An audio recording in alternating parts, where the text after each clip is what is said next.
जय हिंद साथियों, आप सभी का आपके अपने परिवार आसमा सिविल एकेडमी में मैं इशार अहमद आप सभी का पुरजोर स्वागत करता हूं और आशा करता हूं कि आप सभी स्वस्थ हैं और बिल्कुल मस्त हैं। मेरे प्रिय साथियों, आज हम पढ़ेंगे 4 अक्टूबर के मतलब 4 अक्टूबर के इंपॉर्टेंट करंट अफेयर्स, जो कि हमारे एग्जाम के लिए बहुत ही ज्यादा महत्वपूर्ण हो जाता है। और कौन कौन से एग्जाम? तो सीजीपीएससी, एसएससी, रेलवे का जो अभी एनटीपीसी आने वाला है उसके लिए इंपॉर्टेंट है, साथ ही साथ बैंकिंग, इन सभी एग्जाम के लिए ये करंट अफेयर बहुत ही महत्वपूर्ण होगा। तो आप सभी को मैं ये बोलना चाहूँगा, मैं ये निवेदन करना चाहूँगा आप सभी से कि वीडियो में शुरू से अंत तक बने रहें। और लास्ट में एक इम्पॉर्टेंट करंट अफेयर्स पूछा जाता है जो कि और भी ज़्यादा एग्जाम ओरिएंटेड होता है, तो उसका आंसर ज़रूर दिया करिए। और मेरे प्रिय साथियों, अगर आप इस चैनल में नए हैं तो चैनल को सब्सक्राइब कर लें, और पहले से अगर इस चैनल में हैं तो मेरे प्रिय साथियों इस वीडियो को शेयर ज़रूर करिएगा। चलिए अपना सत्र प्रारंभ करते हैं। हर बार हम एक सकारात्मकता पे चर्चा करते हैं। आज की सकारात्मकता है, लेखक कहता है इससे पहले कि सामने सच हो इससे पहले कि सपने सच हो आपको सपने देखने होंगे। मेरे प्रिय साथियों, आप सभी को पता है कि आप जैसा सोचते हैं वैसा आप बन जाते हैं। तो हमें अपने सपनों को हमेशा बड़ा और अच्छा रखना चाहिए, क्योंकि अगर हम बेहतर विज़न रखते हैं तो हम उतनी मेहनत कर पाएंगे, उतना एफर्ट लगा पाएंगे, और जो हमारी चाह है, जो हमें पाना है, हमें अगर अपने माता पिता के लिए बेहतर करना है, अपने परिवार के लिए बेहतर करना है, या और किसी के लिए मेहनत हो सकती है, तो आपको उसके लिए एफर्ट लगाने में काफ़ी आपको हेल्प मिलेगी अगर आप बेहतर सोचते हैं तो। ठीक है, तो चलिए अपना सत्र प्रारंभ करते हैं। लास्ट टाइम जो मैंने प्रश्न पूछा था, इंडसइंड बैंक ने किन्हें अपने एमडी और सीईओ के रूप में फिर से नियुक्त किया है? तो आपको पता है कि कौन है? तो सुमंत कठपालिया जी। तो कौन कौन आंसर दिया है? तो रोशनी ने आंसर दिया है। वेरी गुड रोशनी। ठीक है, आज मैं जल्दी रिकॉर्ड कर रहा हूँ बिकॉज कुछ टेक्निकल्स अभी काम चलेंगे, उस वजह से तो आप लोगों को अपनी कंसिस्टेंसी बनाए रखनी है। और मैं आप लोगों को बताना जा रहा हूँ कि 51 रुपीज़ में ओनली एनटीपीसी के CBT 1 और CBT 2 के टेस्ट सीरीज आने वाले हैं, तो उसके लिए तैयार रहें। अगर आपको पहले से रजिस्ट्रेशन करवाना है तो आप रजिस्ट्रेशन का कैपिटल R लिख के भेजें व्हाट्सएप में, और आपको NTPC लिखना है, NTPC। ठीक है, तो ये लिखेंगे तो आपका रजिस्ट्रेशन हो जाएगा। देन आपको टेस्ट सीरीज प्रोवाइड कराया जाएगा, जो कि आपको पता है कि एनटीपीसी का एग्जाम लगभग 4 से 5 महीने बाद होना है। तो जितना आप मॉक टेस्ट देंगे उतने ज़्यादा आप परिपक्व होंगे। और इस मॉक टेस्ट की खासियत ये है कि इसमें सारे चीज़ों को कवर किया गया है। क्रिएटिव आपको मिल जाएगा टेलीग्राम चैनल में। तो और किस में व्हाट्सअप करेंगे आप इसमें?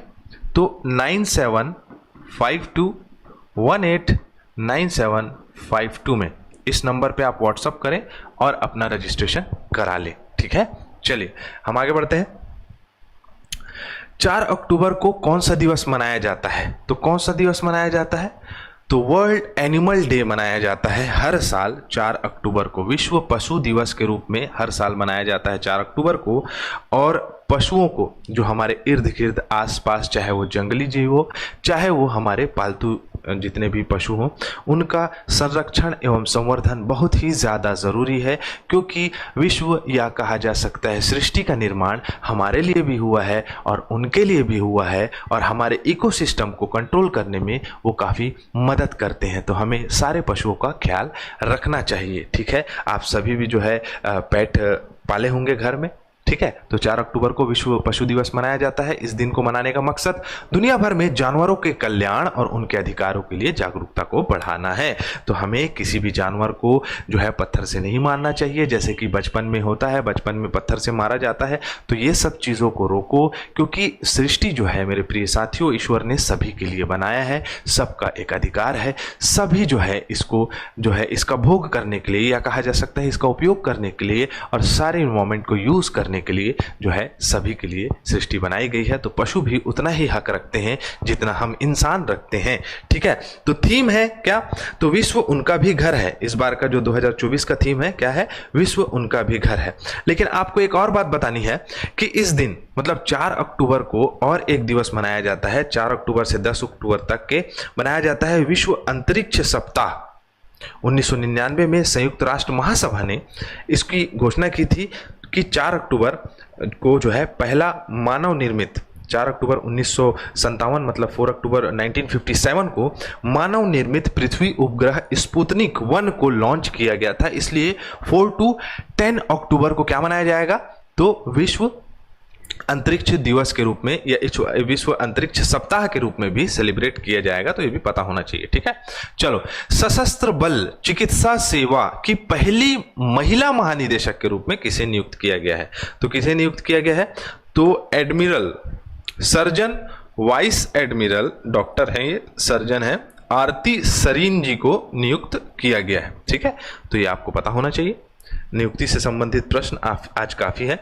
तो सर्जन वाइस एडमिरल आरती सरीन जो है सशस्त्र सेना चिकित्सा सेवा की महानिदेशक बनी है। जितनी भी सशस्त्र सेवा जो हो भारत के जितने भी सशस्त्र सेवा में कार्य करते हैं उन सभी के लिए जो है ये कार्य करती हैं। अगर हम बात करें तो 19 अगस्त 2024 में लेफ्टिनेंट जनरल साधना सक्सेना नायर जो है वो डीजी बनी थी मेडिकल सर्विसेज की, जो कि पहली जो है महिला रही हैं। ठीक है, चलें, सशस्त्र बल चिकित्सा सेवा की बात करें तो रक्षा मंत्रालय के अधीन काम करता है। 1948 में बना, पुणे में इसका मुख्यालय है। महानिदेशक कौन है, तो लेफ्टिनेंट जनरल साधना सक्सेना नायर, जो आपको सामने दिखेंगे। ठीक है, चलें आगे। भारतीय नौसेना का शीर्ष अंतरराष्ट्रीय वार्षिक सम्मेलन इंडो पैसिफिक रीजनल डायलॉग 2024 कहाँ आयोजित किया जा रहा है, तो आपको पता होना चाहिए IPRD जो है वो आपका नई दिल्ली में आयोजित कराया जा रहा है। ये क्या करेगा, तो ये सम्मेलन मुख्य रूप से नौसेना और के भाग में जितनी भी कमियां हैं, पेशियां हैं, उसको बेहतर तरीके से परिपक्व करना, बेहतर करना, इन पे चर्चा करना इनका मुख्य उद्देश्य है। ठीक है, विषय क्या है, इंडो पैसिफिक में संसाधन भू राजनीति की सुरक्षा करना, मतलब इंडो पैसिफिक क्षेत्र में जितने भी आपके मतलब साधन है, संसाधन है, उनका उपयोग किस प्रकार से किया जाए और सही तरीके से उसका उपयोग करना है। जैसे मुद्दों पर चर्चा कर लें, समुद्री सुरक्षा, समुद्री क्षेत्र में सुरक्षा खतरों को रोकने के लिए, सुरक्षित समुद्री वातावरण को बढ़ाने के लिए, सामरिक सहयोग के क्षेत्रीय देशों के बीच सैन्य नौसैनिक के सहयोग को बढ़ावा देना, इन सभी चीजों में स्थिरता पैदा करना मुख्य इसका उद्देश्य रहेगा। ठीक है, आगे बढ़े। पेरू में आयोजित ISSF जूनियर विश्व चैंपियनशिप 2024 में 10 मीटर एयर राइफल में स्वर्ण पदक जीतने वाले भारतीय निशानेबाज कौन है, तो पेरू में आयोजित ISSF के जूनियर विश्व चैंपियनशिप में जो है वो किसने जीता है, तो पार्थ माने, क्या नाम है इनका, पार्थ माने ने जो है इस में जो है क्या जीता है, गोल्ड मेडल जीता है, स्वर्ण पदक जीता है। बहुत ही अच्छे खिलाड़ी हैं पार्थ माने। अगर हम बात करें ISSF जूनियर विश्व चैंपियनशिप की, 2017 में इसे स्टार्ट किया गया है। अंतर्राष्ट्रीय निशानेबाजी खेल महासंघ द्वारा किया जाता है। शामिल स्पर्धा राइफल, पिस्टल, शूटिंग सभी 7 प्रतियोगिताएं होती हैं इसमें, और भारत के जो आपके पार्थ माने ने इसमें स्वर्ण पदक जीता है। ठीक है, इसके अलावा पार्थ माने ने भी यह आपका मछली और अभिनव 100 के साथ पुरुष की मतलब आपका युगल में 10 मीटर एयर राइफल स्पर्धा में स्वर्ण पदक भी जीता है। ठीक है, मतलब 2 स्वर्ण पदक इन्होंने अपने नाम किए हैं। ठीक है, भारत ने स्थानीय भाषाओं में जागरूकता पैदा करने के लिए कौन सी परियोजना शुरू की है, और ये बहुत अच्छी परियोजना है मेरे प्रिय साथियों। देखो क्या है, स्थानीय लोग जितने होते हैं, मान के चलो तमिलनाडु चले जाइए, आंध्र प्रदेश चले जाइए, या पूर्वोत्तर राज्य चले जाइए, और अन्य क्षेत्र जितने भी हैं, वहाँ के जो स्थानीय लोग हैं वो स्थानीय भाषा में भी किसी चीज़ को भी जो है आपका उपयोग करते हैं। तो गूगल में ऐसे कुछ टर्मोलॉजीज हैं जिससे जो है टर्म्स हैं जिससे कि यूज़ करते हैं लोग अपनी स्थानीय भाषा में गूगल सर्च करने के लिए। लेकिन भारत ने इसमें क्या पहल की है उस पर चर्चा हो रही है। तो भारत ने इसके लिए जो है क्या डाला है, भारत ने भारत जैन प्रोजेक्ट स्टार्ट किया है। इस प्रोजेक्ट के तहत स्थानीय लोगों को किसी भी प्रकार से कोई तकलीफ नहीं होगी। किसी भी प्रकार की सर्च करने के लिए AI मॉड्यूल से ये काम करेगा, आर्टिफिशियल इंटेलिजेंस के माध्यम से, और भारतीय भाषाओं में जनरेटिव AI तकनीक विकसित करना। इसका मतलब कि हिंदी, तमिल, तेलुगु, मराठी जैसी भारतीय भाषाओं में काम कर सकते हैं सभी लोग। ठीक है, तो ये बहुत अच्छी पहल है। 2024 में आयुष चिकित्सा मूल्य यात्रा शिखर सम्मेलन का उद्घाटन किसने किया है? तो किसने किया है? श्री प्रताप राव जाधव। श्री प्रताप राव जाधव जी ने इसे स्टार्ट किया है। आयुष चिकित्सा, भारत में आयुर्वेदिक के क्षेत्र में ये बहुत बड़ा विश्वविद्यालय है, आयुष विश्वविद्यालय। इसका जो है उद्घाटन किया है आपका श्री प्रताप राव, केंद्रीय मंत्री ने, आयुष मंत्रालय के ये प्रमुख हैं। और भारत में आयुष चिकित्सा के मूल यात्रा शिखर सम्मेलन का इन्होंने उद्घाटन किया है, जिसका कार्यक्रम संपन्न हुआ कहाँ है? तो मुंबई में हुआ है। थीम क्या था इस बार का, मतलब उद्देश्य क्या था, पहले ये जान ले।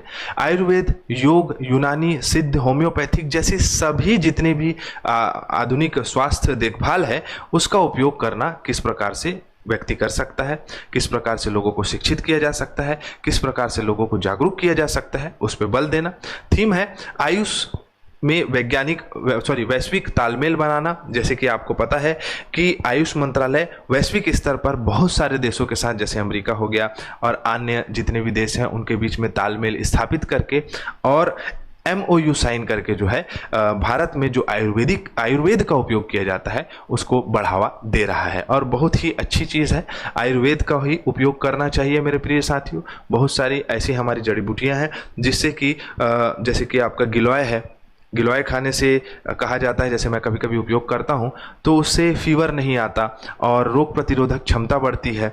वैसे ही जो है आंवला की है, मतलब आंवला की इन द सेंस आंवला है, आंवला का उपयोग करने से विटामिन C बहुत काफ़ी मिलता है। तो आयुर्वेद हमें मुख्य रूप से जड़ी बूटियों और जितने भी मतलब खाद्य उत्पादन है उससे प्राप्त करने में सहयोग देता है। और हमें जो है भारतीय होने के साथ, जैसे कि हमें पता है कि अथर्ववेद में आयुर्वेद के बारे में जो है वर्णन है, साथ ही साथ चरक संहिता में, चरक विज्ञान में आयुर्वेद जो है दिया गया है। तो उन सभी चीज़ों पे जागरूकता बढ़ाता है आयुष मंत्रालय।